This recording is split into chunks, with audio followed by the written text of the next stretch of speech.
Welcome into Bengals Breakdown. I am your host, Stone Schultz. Thanks so much for hanging out with us here today. Coming up on today's show, we got a new report. Couple of new reports from Jeremy Fowler of ESPN as well as Jordan Schultz detailing the Bengals' plans this offseason when it comes to all of their star players, in particular Ja'Marr Chase and T. Higgins. Also going to talk some franchise tag notes, look back at the history of the Cincinnati Bengals, see all the guys they have tagged and why this situation here with T. Higgins is pretty unprecedented for the Bengals as an organization. Dick LeBeau, also former head coach, by the way, of the Cincinnati Bengals years ago in the early 2000s. He had some comments on Joe Burrow. We will break those down. And also some backup quarterback discussion that we need to get into as the Bengals' former quarterback recently signed a 2-year extension with the Carolina Panthers. I think we all know who that is. But before we get into that, make sure you guys give me a follow over on Twitter at StoneShields_. Got to get to at least 550 Twitter followers here by the end of the month of February. Not too much time left. Obviously, February, a shorter month. So help me out. Give me a follow over on Twitter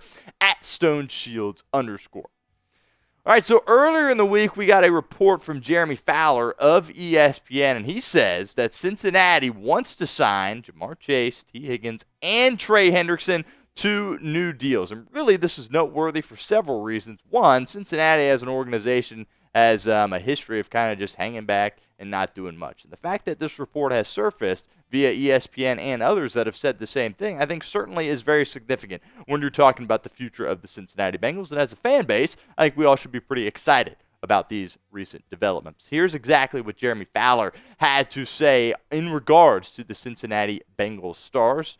Several guys here that he is discussing. He said the team will attempt to secure a trio of stars who need new deals. Wide receiver Ja'Marr Chase and T. Higgins and defensive end Trey Hendrickson for the long term. Whether Cincinnati can pull it off remains uncertain, but the team's messaging behind the scenes is that it's certainly going to try. That starts with Higgins, who is set to hit free agency March 12th. One team source says they believe the Bengals will use the franchise tag on Higgins if no long-term deal is reached by March 4th tag deadline in order to have time to get a deal done. Can't let him walk. Also, Jordan Schultz most recently kind of adding on to this yesterday when he wrote this online for Fox. He said, it's no coincidence that Joe Burrow has been so public about his desire for the Bengals to extend both Ja'Marr Chase and T. Higgins. Consider it a pointed message to the front office. Chase, as I've reported, was very, very close to getting a deal done before last season began. In fact, multiple sources familiar with negotiations say that the 2024 Triple Crown winner was even willing to sit out the team's first couple of games. Ultimately, Chase chose to play, and now Cincinnati is staring at the league's first $40 million wide receiver. That's right, Chase will command at least $40 million this per season. Have my thoughts here in a moment, but first, the pinned comment of today's video. Will the Bengals reach deals with Ja'Marr Chase and T. Higgins and Trey Hendrickson? That's the question I'm asking. All three. Let me know what you guys think in the comment section. Type Y for yes or N for no. If that ad comes here on YouTube, that's totally fine. Take advantage of it. Get down in the comments. Let us know what you think. As I mentioned at the top, this is very intriguing to me, right? Because Cincinnati, as I mentioned, as an organization, likes to hold back. Remember last offseason when we were talking about T. Higgins, there really wasn't much communication between Higgins and the Cincinnati Bengals. It kind of just was what it was, and Higgins ultimately ended up signing the franchise tag just to calm the noise down, and just chose to move on and let his play do the talking. In past years, it really would have been crickets when it came to situations like this for the Cincinnati Bengals, but reports have surfaced. Cincinnati wants to get this done, and again, I think that really is intriguing if you are the Bengals and, of course, a Bengals fan. T. Higgins, of course, needs to be back for the Cincinnati Bengals. This was the expected situation, in my opinion, that he would get the franchise tag and ultimately try to work together in terms of getting a long-term deal done. So I think, some people seem to be a little bit surprised. Oh, my goodness, they're tagging him again. Well, that's exactly what they should do, right? In this situation, you tag him with the effort, of course, of trying to reach a long-term agreement. Bengals still have plenty of time in order to get that done. Trey Hendrickson, on the other hand, he's a guy that really has produced for you these past 2 seasons, back-to-back seasons with 17.5 sacks. Pretty incredible stuff, and only slotted to make $16 million this coming season. Obviously, that is grossly underpaid considering all the stuff that Trey Hendrickson has been able to do for your football team. And he's certainly a guy that Cincinnati wants to get back as well. A bit of a different situation than, of course, the situations with T. Higgins and Jamar Chase. Both those guys looking to get their first big payday, right? And Trey Hendrickson, of course, at a bit of a different stage in his career at this point as a guy that is 30 years of age here at this point. Jamar Chase, of course, seems to be the priority for Cincinnati, but it will be interesting to see what they get done first. Wouldn't be surprised if we saw a T. Higgins deal actually come before a Jamar Chase deal, even though I think everybody would agree that Jamar Chase, if you had to pick who was more important, you would say Jamar Chase, but just the way the things work with the franchise tag, it would really help Cincinnati out if they could attack this with T. Higgins and then see how much money they have to, of course, pay Jamar Chase, Trey Hendrickson, and, of course, others as well. Now, a note here on T. Higgins, he is expected to be the first Bengal to get franchise tagged twice, which really I thought, well, obviously is unprecedented since this has never happened before, but certainly very interesting as we go back through Bengals history. Nobody has been tagged twice, and it certainly seems like that is where things are headed with T. Higgins, and rightfully so, here in my opinion. Cincinnati, as I mentioned, has plenty of time in order to get this done, right? July 15th is the latest they can wait if they're trying to get an extension with T. Higgins. Of course, the franchise tag deadline is March 4th, so they just wanted to come out here. Again, this was reported by James Rapien. They haven't officially tagged him, but I think that will be coming here in the coming days. Then they'll have a couple of months, hopefully, to work something out as far as a deal goes. Last year, the Bengals were the first team to announce their franchise tag publicly, and the Bengals officially haven't announced anything. Again, that's Rapien that has been doing that reporting, covering the Cincinnati Bengals, doing a great job, but I would expect them probably to be first again because it's only a matter of days here at this point before Cincinnati officially announces that they will be franchise tagging T. Higgins for the second consecutive offseason.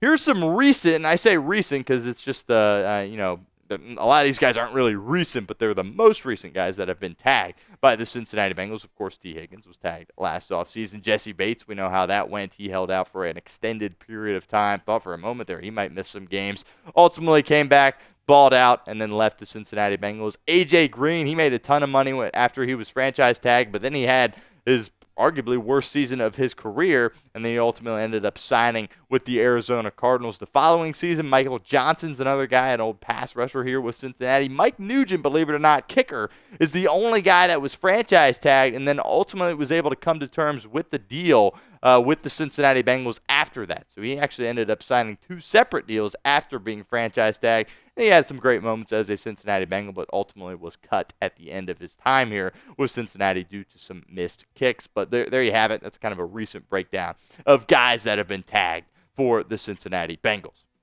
We'll continue with our show here in a moment, but first, a shout out to our friends over at Fanatics. Bengals Sideline Hats are available now. Head on over to Fanatics. Check out some of this gear. Chatsports.com/Bengals Sideline. That link will be in the comments section and the description of today's video. I've got a few of these hats myself. Love wearing them. Obviously, it is the Bengals offseason right now, but that does not mean you can't get some Cincinnati Bengals swag. Head on over to Fanatics and check out their Sideline Hats right now.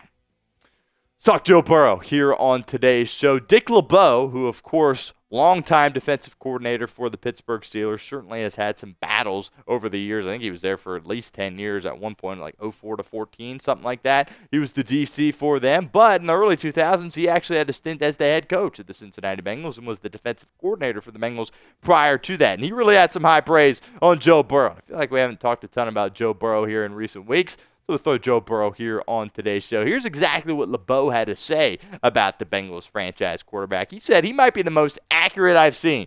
He's an old-timer. When I came into the league, there were 12 teams. They each had 2 quarterbacks. Only 24 people in the country were getting paid to throw the ball. So they were pretty darn good passers. Van Brocklin, Bart Starr, Unitas, They just had ball placement, and Joe reminds me of those guys a lot. He's a better athlete, quicker, can run more. He doesn't get much credit for his escapability, but he's not a sitting duck back there. He can do that part. You don't say this guy is better than that guy, but they're all right up there, and that's where Joe is.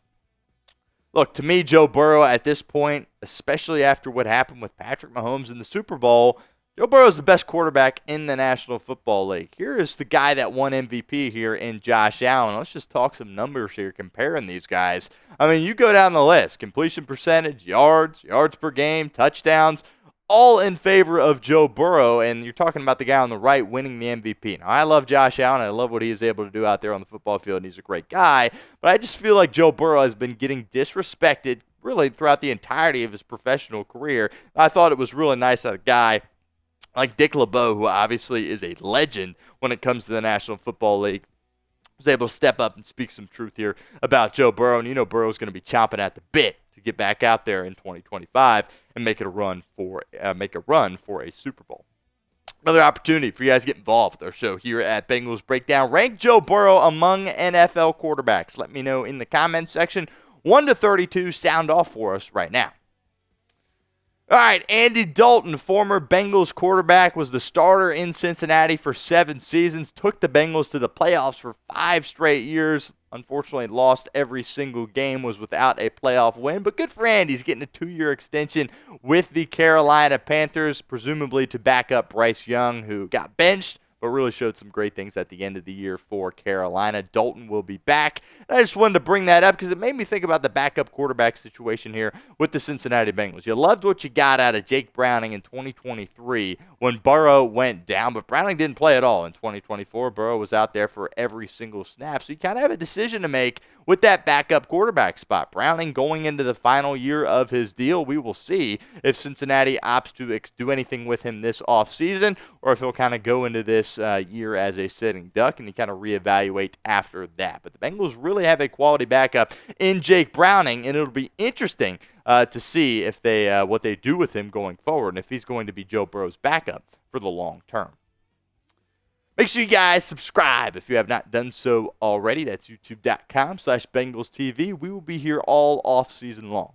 Don't miss out on any of our coverage. Hit that sub button right now.